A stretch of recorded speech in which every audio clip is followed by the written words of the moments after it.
নমস্কাৰ মোৰ ইউটিউব চেনেললৈ আপোনালোক সকলোকে স্বাগতম জনাইছোঁ মই প্ৰিয়ংকা অসমীয়া বোৱাৰী আৰু এই ভিডিঅ'টো প্ৰথম হয় ইউটিউবত যদি আপোনালোকে মোক সাপোৰ্ট কৰে তেন্তে মই আৰু ভিডিঅ' বনাই যাম ভৱিষ্যতে প্ৰথমটো ভিডিঅ'ত মই কিছুমান DIY ক্ৰাফট আপোনালোকৰ আগলৈ আগবঢ়াইছোঁ যদি প্ৰথমটো DIY এটা কাগজৰ পৰা বনোৱা ক্ৰাফট হয় যোনটো আপোনালোকে ৱাল ডেকৰ হিচাপে ব্যৱহাৰ কৰিব পাৰিব আৰু বলক ভিডিঅ'টো চাই লওঁ বেছি দেৰি নকৰি প্ৰথমটো DIYৰ বাবে মই 12 সেন্টিমিটাৰকৈ 1 বৰ্গ সেন্টিমিটাৰকৈ কেইবাখনো কাগজ লৈ লৈছোঁ আৰু ভিডিঅ'ত দেখুৱাৰ দৰে এনেদৰে ফল্ড কৰি গৈ আছোঁ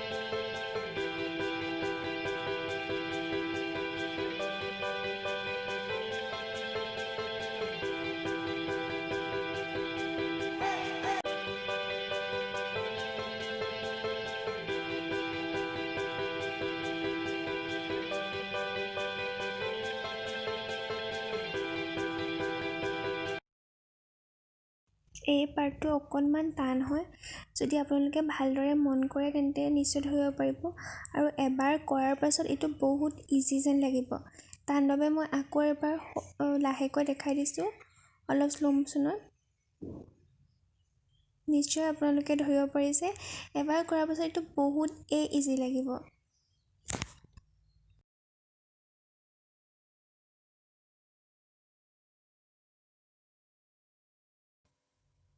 এইদৰে মই বগা কাগজেৰে কেইবাখিনিও এনেদৰে বনাই ললোঁ আপোনালোকৰ ওচৰত যদি ৰঙীন পেপাৰ আছে ৰঙীন পেপাৰো বনাব পাৰে তাৰ পাছত এনেদৰে এখন ডাঠ কাগজ লৈ মই মনে বিচৰা ধৰণে এই পেটাৰ্ণটো বনাই ললোঁ আপোনালোকে নিশ্চয় দেখিব পাৰিছে ভিডিঅ'ত তাৰ পাছত এই পেটাৰ্ণটো আপোনালোকে মনৰ ইচ্ছা যেনেদৰে বনাব পাৰে মই এইদৰে বনাইছোঁ তাৰ পাছত পেন্সিলেৰে চাৰিও চাইডে দাগ দি লৈছোঁ যাতে কাটিবলৈ অতি সুবিধা হয় তাৰ পাছত স্কেলেৰে আঁচ পাৰি মই কাটি ললোঁ এইদৰে ভিডিঅ'ত নিশ্চয় ধৰিব পাৰিছে তাৰ পাছত সেই টুকুৰাখিনি ইয়াত মই লগাই দিম আপোনালোকে ৰঙীন কাগজ ইউজ কৰিব পাৰে মোৰ ওচৰত যিহেতু এতিয়া এভেইলেবল নাছিলে সেইকাৰণে মই বগা কাগজ দিয়ে বনাইছোঁ আৰু তাৰ পাছত এইখিনি মই ৰং কৰি দিম ৰঙীন কাগজেদি হ'লে বহুত ভাল লাগিব দেখিবলৈ আৰু আপোনালোকে বহুত নতুন নতুন কালাৰৰ সৈতে খেলিব পাৰে কেনেকুৱা লাগিব চাবলৈ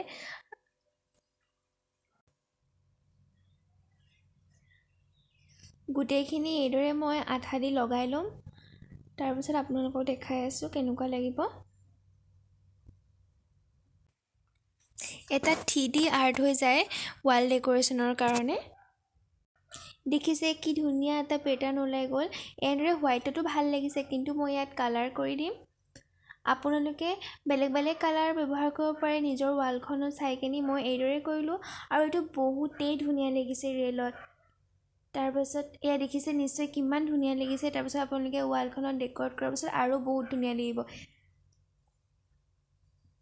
নিশ্চয় প্ৰথম DIYটো চাই আপোনালোকে ভাল পালে যদি ভাল পালে তেন্তে মোৰ ভিডিঅ'টো লাইক কৰিব আৰু এতিয়া আমি সেকেন্ড DIYটোৰ পিনে আগবাঢ়িছোঁ বলক আমি সেকেন্ডটো চাই লওঁ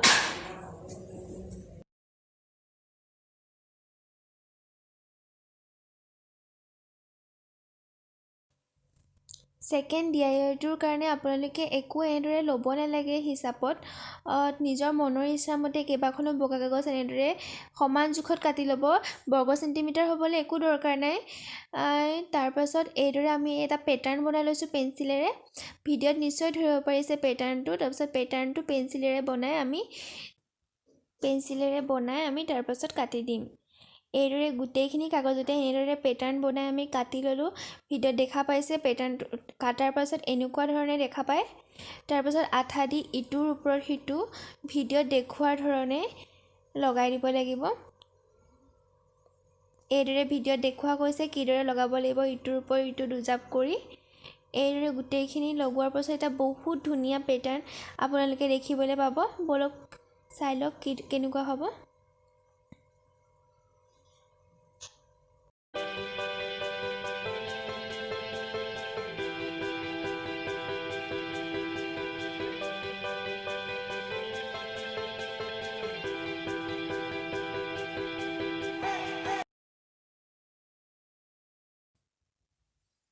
লাষ্টত এইদৰে ইটো এণ্ডৰ পৰা সিটো এণ্ডৰটো এনেদৰে আঠা লগাই দিলে এটা কেকটাছৰ দৰে শ্বেপ আহিব, যিটো বহুত ধুনীয়া লাগিব। যদি আপোনালোকৰ ওচৰত গ্ৰীণ কালাৰ পেপাৰ আছে, গ্ৰীণ কালাৰ পেপাৰত এইখিনি ট্ৰাই কৰিব পাৰে। গ্ৰীণ কালাৰ বুলিয়ে নহয়, বেলেগ কালাৰটো বহুত ধুনীয়া লাগে। মোৰ ওচৰত যিহেতু এটা নাছিলে, সেইকাৰণে মই হোৱাইট কাগজেদি বনাই তাৰ পাছত মই ইয়াত গ্ৰীণ কালাৰ কৰি দিম। গ্ৰীণ কালাৰ কৰাৰ পাছত কি ধুনীয়া লাগিব আপোনালোকে দেখিবলৈ পাব। এতিয়া এয়া দেখিছে, মই গ্ৰীণ কালাৰ কৰি ল'লোঁ আৰু বহুত ধুনীয়া লাগিছে। আপোনালোকে এইটো নিজৰ মনৰ ইচ্ছামতে সজাব পাৰে। মই ফুলপাহৰ এইদৰে আপোনালোকে বহুতখিনি কেকটাছৰ নিচিনাকৈ ফুল বনাই ডেক'ৰেট কৰি থ'ব পাৰে, বহুত ধুনীয়া লাগে। এটা কথা এইখিনিতে কৈ থওঁ, থাৰ্ড DIYটোৰ পিনে যোৱাৰ আগতে মই চেনেলটোত কিছুমান ভ্লগ শ্বেয়াৰ কৰিম বুলি ভাবিছোঁ। মানে ইউটিউবৰ জৰিয়তে মই সাঁচি ৰাখিব বিচাৰিছোঁ কিছুমান স্মৃতি। যদি আপোনালোকে ভাল পায় তেন্তে প্লিজ মোৰ চেনেলটো ছাবস্ক্ৰাইব কৰি দিব আৰু এই ভিডিঅ'টো লাইক কৰিব আৰু আপোনালোকৰ ফ্ৰেণ্ডছৰ মাজতো শ্বেয়াৰ কৰি দিব। ব'লক এতিয়া আমি থাৰ্ড DIYটোৰ পিনে আগবাঢ়িছোঁ। মানে থাৰ্ড DIYটো এনেকুৱা একো নহয়, আমি সৰুতে এনেকুৱা ফুল বহুত বনাওঁ, কিন্তু আমি এতিয়া এনেকৈ বহুতখিনি বনাই যদি ডেক'ৰেট কৰোঁ, সঁচাকৈ বহুত ভাল লাগিব।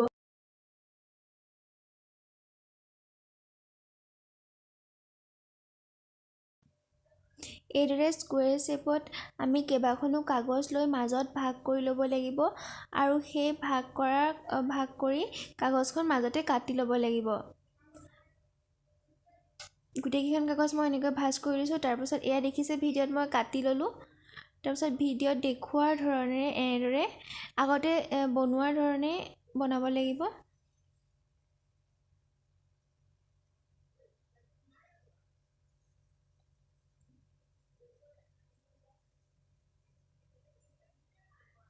তাৰপাছত মাজত এনেদৰে আঠা লগাই দিলে ইমান ধুনীয়া এটা শ্বেপ আহিছে, আপোনালোকে নিশ্চয় দেখিব পাৰিছে।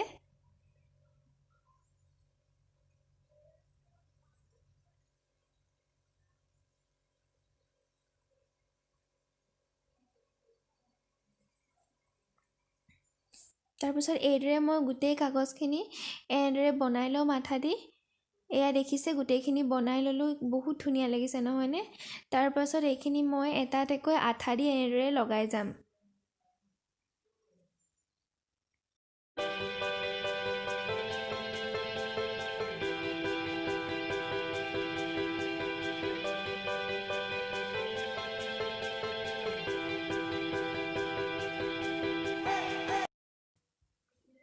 তাৰপাছত লাষ্টৰ দুইটা এনেদৰে আঠা লগাই দিলে এপাহ ধুনীয়া ফুলৰ শ্বেপ ল'ব। এনেদৰে সৰুতে আগতে বহুত বনাওঁ নহয়নে বাৰু? কিন্তু এনেদৰে যে ডেক'ৰেশ্যনৰ এটা আইটেম বনাব পাৰি তেতিয়া ভবাই নাছিলোঁ। এতিয়া বহুত ধুনীয়া লাগিব, বহুতখিনি ফুল বনাই যদি আমি ডেক'ৰেট কৰোঁ বহুত ধুনীয়া লাগিব নহয়নে বাৰু? তাৰপিছত এটা ৰঙা গোল লৈ মই মাজত, আৰু আপোনালোকৰ ওচৰত যদি পম্পম আছে তেতিয়া পম্পমো মাজত লগাই দিলে বহুত ধুনীয়া লাগিব। এয়া দেখিছে কিমান ধুনীয়া এপাহ ফুল হৈ উঠিলে।